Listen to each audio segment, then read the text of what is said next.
All right, we're going to take a look at ACLs and CoPP next, right here on IT Pro TV. You're watching IT Pro TV.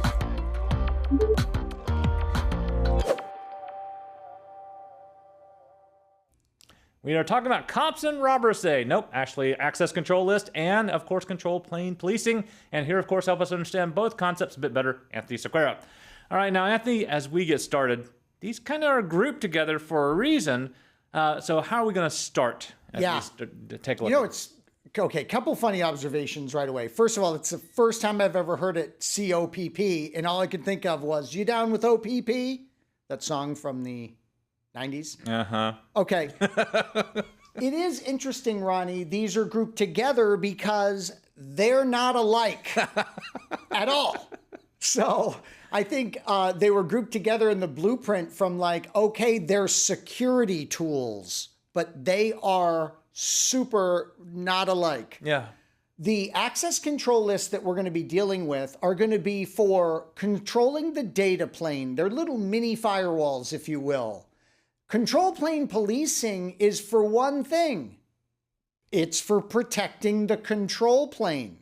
It is configured like quality of service. Okay. Policing is in the title. We should think about policing in QoS.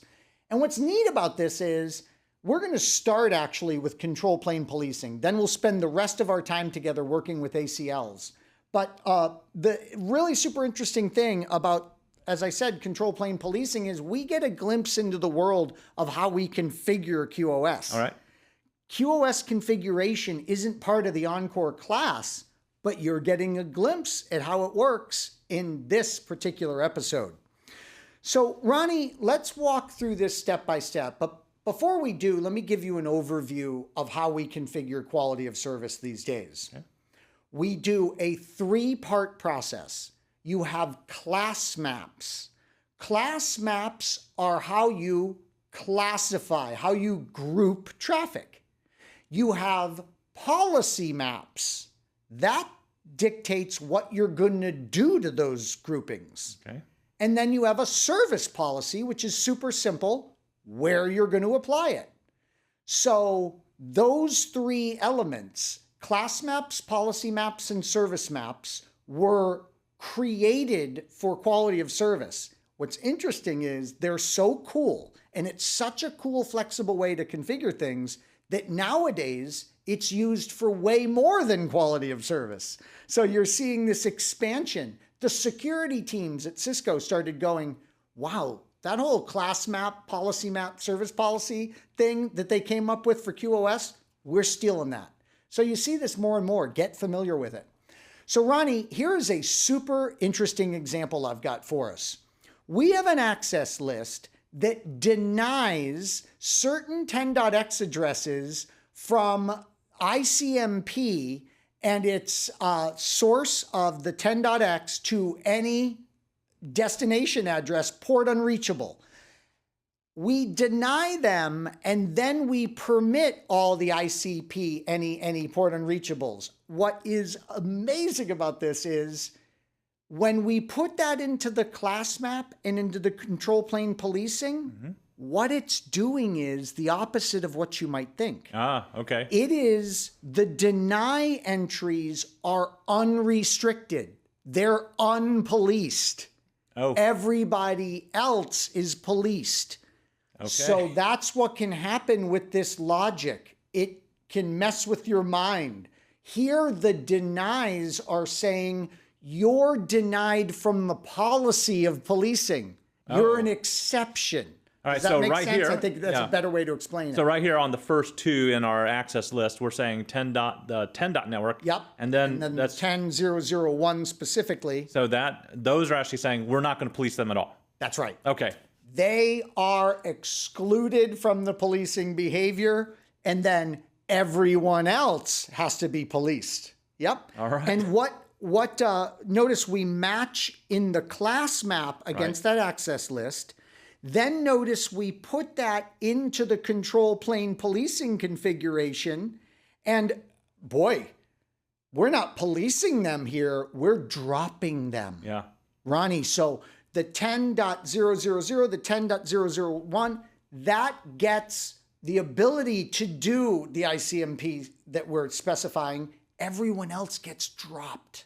So that's how that's going to work. Now, on that policy map there, control-plane-out, Yep. is that directionality, or is that just a that is word a that you name. did? That's a name. Okay. That's a name. All right. And I grabbed this example from Cisco. Mm-hmm. Ronnie and I would have done it way differently. We would have used all uppercase, and it would have been less confusing. Okay. And I No, that's apologize fine. for not Yeah. making that change.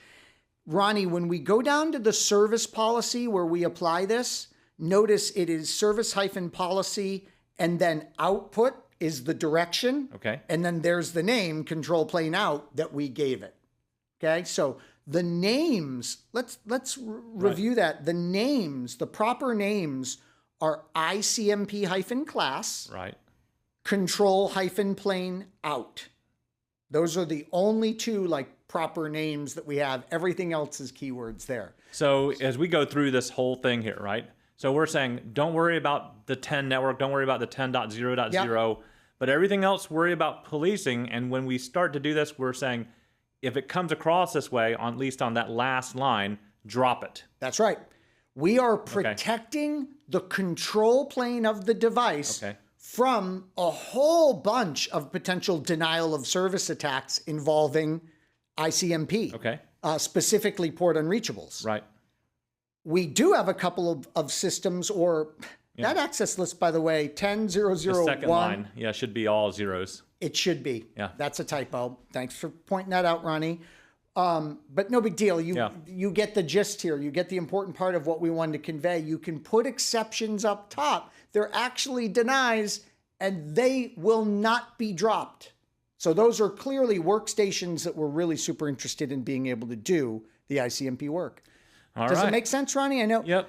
By the way, and I'm dead serious asking you this. Have you seen the class map, policy map, service policy config before? Yes, I've seen it, but really used with quality of service more than anything else. Not really actually ever having to configure control plane policing. The security team grabbed it and they said, we're going to use it for control plane policing. All right. It's pretty cool. All right, so now that we have that, and I can see now why they may have tied ACLs into the control plane policing, using it a little bit. Now, I haven't seen its usage like that, where you're saying, hey, the ones that you actually are, denying up here at the top, don't worry about it. Yeah, but and the rest of this, when we start talking about access control lists, though, right? You said there were many firewalls. How do you compare it? What do you mean by that? Yeah, well, first of all, access control lists also are used for a lot these days. Right. The ACLs that we're going to discuss right now, we are strictly talking about them permitting or denying certain forms of traffic. So we are discussing them as if we're talking firewalls, period. Remember, though, ACLs can be used in a lot of different circumstances. We just saw ACLs used in the control plane policing, but it was to indicate what traffic will be, enacted or not. So they have so many uses. Let's review access control lists in this scenario. First of all, remember, you can go old school and you can use your numbers to indicate your access lists. What is the preferred method by everybody these days, though, is to say right out of the gate whether or not it's a standard or extended, and by specifying IP. So you say, IP is what we're dealing with. We're creating an access list, and then you would go standard or extended. Remember this, that when we do the fancy extended one, we can go ahead and, of course, name it. We love that, my ACL. And remember, that enters us into named access control list configuration mode. I could say deny host. Nope, we're doing extended, so I would have to say deny IP, and always use context sensitive help if you want. I could say deny IP host is this person, and I need to specify the destination, so that would be any. All right, that works. Let me go up. Let me deny someone else. And then let me say permit IP any. So watch this, Ronnie. When I do a show access list. Come on. When I do a show access list, what do you notice? Well, they dropped in line numbering. Yep, the sequence numbering. The sequence numbering. That reminds us that the order is critical. If we had permitted the 10.x addresses and then did our denies, the denies don't work because it's top-down processing. Order is so important. So we have the sequence numbers to allow us to doctor things up. Right. If I need to sneak one in between 20 and 30, when I'm creating the access control entry or ACE, I can go ahead and number it 25. Mm-hmm. And you can sneak a new entry inside of there. So top-down processing, order is super important. You have an implicit deny all at the bottom. Right. So I was creating an example here where we had deny. You better do a permit somewhere, right? Or you're going to deny all traffic because they end with the implicit deny. Now, what you see a lot of people do is this. They go in and they go line 40. They do deny IP any log. And so I'm going to end and I'm going to show the access list again. So what's happening here? Well, I go in and instead of having the implicit deny all, I just made it an explicit deny all. And the key is I'm logging.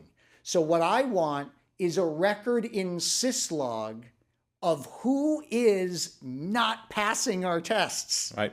Who's getting caught by the deny all at the end. That's a powerful technique so you can see who might be offending a policy that you've got the ACL set up to deny. Yeah, the nice thing about the named access control list as well is when you need to remove one of those entries, you don't have to retype out the whole thing, which is what we used to have to do, right? You have to type out everything. All you have to do is type in like a no 20, and that just disappears that sequence for us. I love it. And actually just makes it so easy to manage. Now let's give our students some tips, Ronnie, on how, suddenly there was two of you. Yeah. Ronnie's. So let's give some tips on how I want them to practice. Yep. So build a topology. Use one of our pre-baked hands-on labs to do this if you want. What I've got is this topology we've been working with. I'm going to do R1, an ACL, to practice with, and always practice with super specific ACLs. Let me show you what I mean.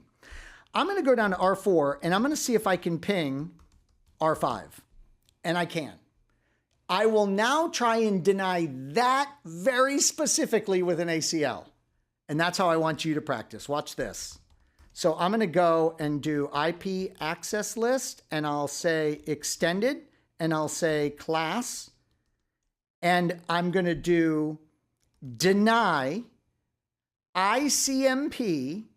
The host is going to be 192.168.0.4. The destination is going to be host 192.168.0.5. And it's going to be specifically, notice we can do the EQ. No, we don't do the EQ. We do, because it's ICMP traffic, I specify exactly what I want denied. So let me do echoes. So see how super specific I'm being there? We're going to deny specifically 192.168.0.4 to 192.168.0.5 ICMP echoes. That's specific. Okay, now what we're going to do is we are going to permit everything else. Permit IP any. Now we're going to go to, let me make sure I got the correct interface. This is a common place where we can go wrong. It's going to be, I'll do this inbound on 0/1. Inbound on 0/1. So I'm going to go interface gigabit 0/1. IP access group. It's class and it's inbound. We're going to end. We're going to retry our ping. Will the traffic be sourced from 192.168.0.4? No. So I got to remember to source it from loopback 0. And look at that. The router is denying that specific traffic. Now a fun test, and it seems to be from the University of Utah. Now a fun test is, what if I source the traffic from the physical interface, okay, Ronnie? It should work just fine. And it does. So practice being super specific with your access control lists. That's the best way to learn. And if we do a show access list, once again, where we had the access list in place, if I can spell it right, we should see that we are matching on those denies and those permits, which is always a great thing to see. All right, Anthony. Well, thank you again for helping us to understand, and a good review here on access control list, as well as that demonstration on CoPP, or the control plane policing. These are all good things for us to remember because we will use them in terms of security, and as Anthony described them, as mini firewalls too. So he did go over the idea of using a named access control list for an example as well, and all these are going to be very important as you practice them. You want to get them to be muscle memory as much as possible. Well, that will do it for this episode then. Signing off for IT Pro TV, I'm your host, Ronnie Wong. And I'm Anthony Sequeira. Stay tuned right here for more of your CCNP Encore show. Thank you for watching IT Pro TV.